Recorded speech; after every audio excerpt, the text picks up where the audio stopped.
이번 특별 기도회 시간에는 누가복음 15장 말씀을 갖고 함께 숙고해 보도록 하겠습니다. 누가복음 15장에는 세 가지 비유가 나옵니다. 우리가 잘 알고 있는 비유가 되겠는데요. 첫 번째는 한 마리의 잃어버린 양의 비유, 두 번째는 잃은 드라크마를 찾은 비유, 세 번째는 잃었던 둘째 아들을 찾는 비유입니다. 이 세 가지 비유의 공통점이 있다면 잃었다가 되찾는 것이 공통점이 되겠는데요. 하나님께서 누가복음 15장 이 말씀을 통해서 우리에게 특별한 은혜를 풀어주시기를 기대하면서 말씀을 함께 듣도록 하겠습니다. 오늘은 첫날로 누가복음 15장에 나오는 이 세 가지 비유 앞에 나오는 서론이라고 할 수 있는 1절, 2절 말씀을 함께 살펴보도록 하겠습니다. 여러분, 글을 쓸 때 혹은 글을 읽을 때 가장 중요한 부분 중에 하나가 서론입니다. 이 서론을 그냥 지나치고 본론으로 가게 되면 글의 방향을 잃어버리게 됩니다. 제가 학교에서 학생들이 낸 그 보고서를 채점하는 경우가 있는데요. 이 서론을 대충 쓰고 넘어가서 본론만 잘 쓰려고 하는 학생들이 있습니다. 그러면 점수를 깎이게 됩니다. 그러니까 서론이 굉장히 중요합니다. 그래서 우리가 누가복음 15장에 나오는 이 세 가지 비유를 제대로 이해하고 알려면은 이 서론에 해당되는 1절, 2절을 잘 이해하고 넘어가야 됩니다. 아주 짧은 구절이지만 매우 중요한 말씀이 1절, 2절 말씀에 기록이 되어 있습니다. 오늘 예수님께서 말씀을 전하고 있는 현장에 세리와 죄인들이 찾아왔다라는 것이 1절 말씀입니다. 근데 1절 말씀 보니까 우리가 놓치기 쉬운 부분인데요. 세리와 죄인이 찾아온 것이 아니라 모든 세리와 죄인들이 이렇게 기록되어 있습니다. 모든이라는 이 표현이 되어 있습니다.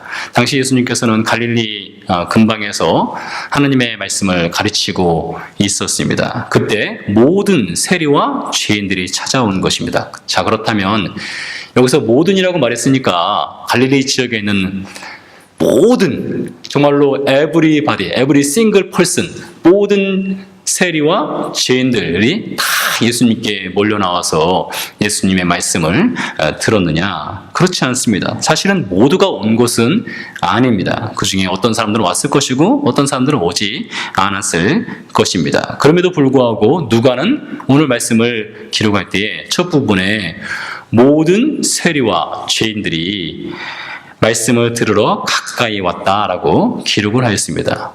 거기에는 틀림없이 이유가 있습니다. 누가가 여기서 모든이라고 하는 표현을 넣은 것은 누구든지 아무나 계층을 구분하지 않고 누구든지 와서 예수님의 말씀을 들을 수 있다는 표현입니다. 어린아이도 올 수 있고 어른도 올 수 있고 여자도 올 수 있고 모든 계층이 다 올 수 있다는 표현입니다. 그러면 한 가지 이상한 점이 있습니다. 그러면 모든 사람이 다 올 수 있다면은 굳이 세리와 죄인을 언급할 필요성이 있냐 이겁니다. 이렇게 표현하면 오히려 자연스러울 수 있습니다. 제가 누가라면 이렇게 쓸 수 있습니다. 갈릴리 지역에서 예수님께서 말씀을 전하고 있을 때에 그 지역에 사는 모든 사람이 예수님 말씀을 들으러 왔다. 이렇게 표현해도 아무런 문제가 없을 텐데 굳이 누가는 모든 플러스 죄인과 세리 이렇게 넣었다는 것입니다. 그렇다는 것은 모든 사람은 다 올 수 있는데 역설적으로 세리와 죄인들은 그 모든에 포함될 수 없다라는 그 숨은 뜻이 담겨져 있는 것입니다. 세리와 죄인들은 당시에 모든 계층의 사람들에 포함되지 않았습니다. 인도에 가면은 불가촉 천민이라고 있습니다. 그 사람들은 사람 취급을 받지 못하는 것입니다. 이 사람이 모여있으면 그 사람들은 사람 수에 들어가지 않는 거예요. 군대 가면 그러죠. 군인 몇 사람, 사람 몇 사람입니다. 군인은 사람에 들어가지 않는 것입니다. 그래서 군인이라고 말한답니다. 그와 같습니다. 예를 들면 이와 같습니다. 캔자스 지역에 송년회가 있었습니다. 송년회가 있어서 각 지역 단체와 기관과 교회 모든 사람들에게 초청장을 돌렸습니다. 모든 사람에게 다 돌렸습니다. 모든 한인에게 다 돌렸는데 그러면서 초청장 밑에 예외 조건을 달았습니다. 예외적인 사람들. 이 사람들은 모든에 해당되지 않습니다. 누구냐? 길거리 여자들, 홈리스, 불구자 이런 사람들은 이 초청 대상에서 포함되지 않습니다. 이렇게 초청장을 보내는 것입니다. 그와 비슷한 상황입니다. 그럼 다시 한번 말씀드리면 누가가 그냥 모든을 넣은 것이 아닙니다. 그 당시에 세리들과 죄인들은 모든 사람에 포함되지 않는 그런 계층의 사람들이기 때문에 일부러 모든 세리와 죄인들을 포함시킨 겁니다.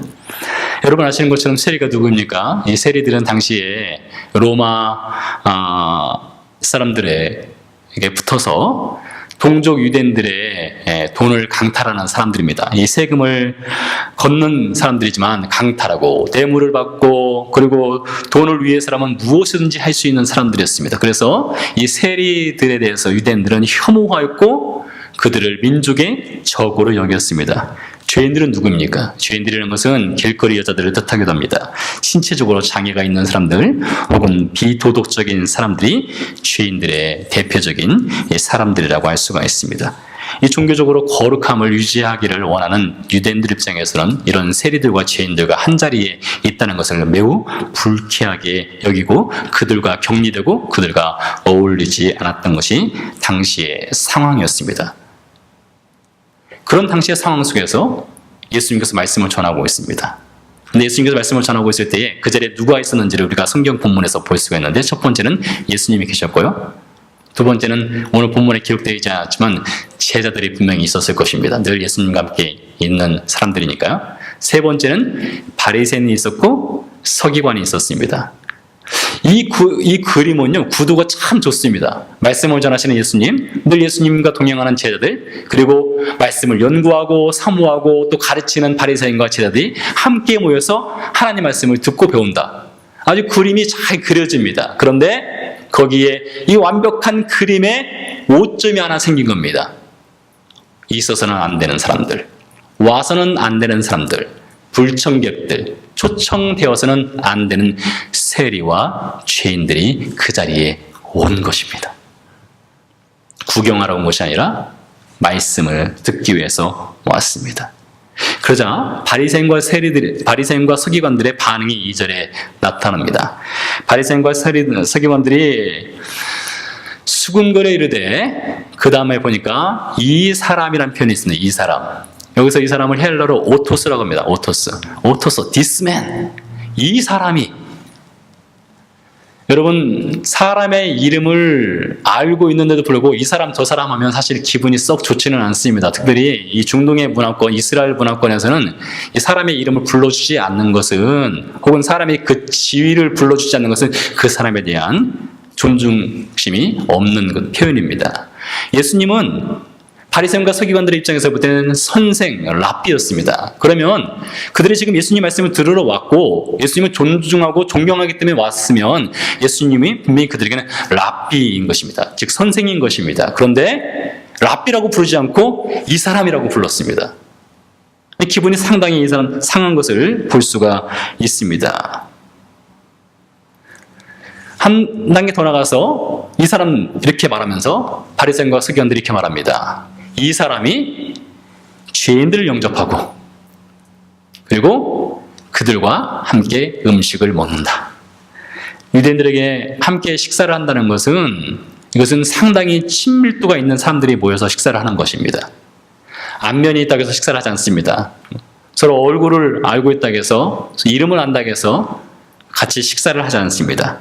식사를 한다는 것은 상당히 친밀한 관계가 형성됐을 때 하는 것입니다. 특별히 유대인들은 부정한 사람들 혹은 죄인들, 이방인들과 함께 식사를 하지 않았습니다. 오늘날도 마찬가지예요. 그렇습니다. 그런 가운데 예수님께서 세리와 죄인들, 그 모든에 해당되지 아니하는 사람들이 왔을 때 그들을 영접했을 뿐만 아니라 그들과 함께 식사까지 한 것입니다. 한번 생각해 보시기 바랍니다. 어제도 우리가 신방을 가서 함께 식사를 했는데요. 어느 집에 초청을 받았습니다. 그래서 초청을 받아서 갔는데 그 자리에 있어서는 안 되는 사람들 혹은 어울리지 않는 사람들이 그 초청 자리에 같이 있게 된 겁니다. 그 자리가 얼마나 불편합니까? 그럼 이런 생각을 할 수가 있습니다. 첫 번째는 그 초청한 주인을 향해서 기분이 상할 수 있습니다. 아니, 이 사람이 도대체 우리를 어떻게 보고 이런 사람들과 함께 같은 식사자를 만들었는가, 이런 생각이 들 수 있습니다. 두 번째는 어떤 생각이 들 수 있는가 하면, 있어서는 안 되는 사람들, 와서는 안 되는 사람들이 그 자리에 있게 되면 이 사람들은 참 초청받았다고 자기 분수도 모르고 이 자리에 왔나? 이런 생각이 들 수가 있습니다. 세 번째는 어떤 생각이 드는가 하면, 초청받은 자신을 보니까 나는 이 자리에 올 만한 자격이 있는 사람이야, 이런 생각이 듭니다. 네 번째는 어떤 생각이 드느냐? 나는 올 만한 자격이 있어서 이 자리에 있는데 자격이 없는 이 사람들이 함께 있음으로 인해서 이 자리가 완전히 망가졌어. 아주 불쾌해. 이런 생각이 들 수 있습니다. 지금 바리새인과 서기관들이 그런 거예요. 있어서는 안 되는 사람들, 그 모든에 해당되지 않는 세리와 지인들과 함께 있기 때문에 아주 기분이 상했습니다. 그렇다면 우리는 이 바리새인과 서기관들로부터 자유롭습니까? 이들의 생각과 말과 행동으로부터 우리는 자유로운 삶을 살아가고 있습니까? 혹시 우리 안에 바리새인과 서기관들의 그런 모습이 숨겨져 있지는 않습니까?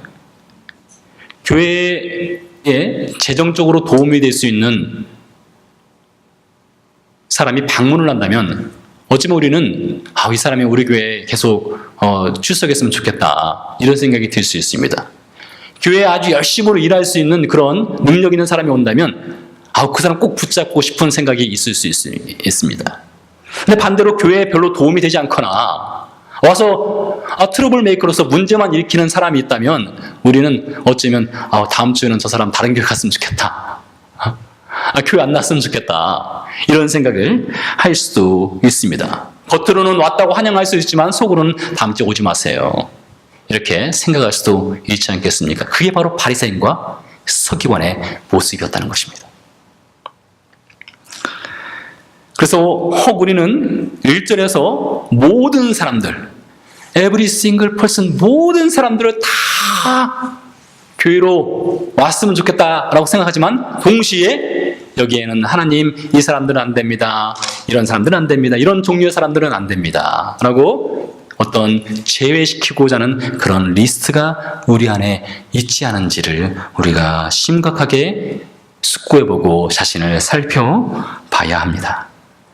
우리 영락교회가 철저히 배격하고 철저히 조심해야 될 것은 그 모든에서 누군가를 제외시키려는 마음이 있다면, 배제시키려는 마음이 있다면 그것을 철저히 끊어버려야 됩니다. 그 뿌리를 뽑아야 한다는 것입니다. 하나님께서는 어떤 분이십니까?